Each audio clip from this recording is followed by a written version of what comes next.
What's up, YouTube? This your boy Old School Car Fanatic, back with another video. So I finally got around to get the materials I need to do the fiberglass on the headliner for the 1984 Buick LeSabre.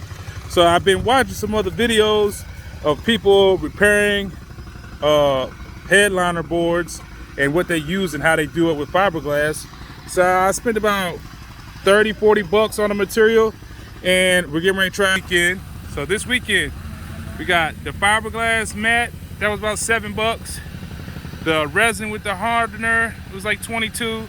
I got a paintbrush for like 3 bucks and a little pan for like $1 or something.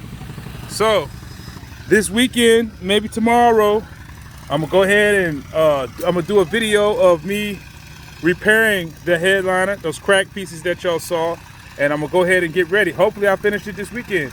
So go ahead and hit that like and subscribe. I appreciate all my viewers. I appreciate everybody who's watching and viewing, and I really like if you go ahead and hit like and subscribe. I got a whole lot of content coming. Appreciate you. Old School Car Fanatic. Peace.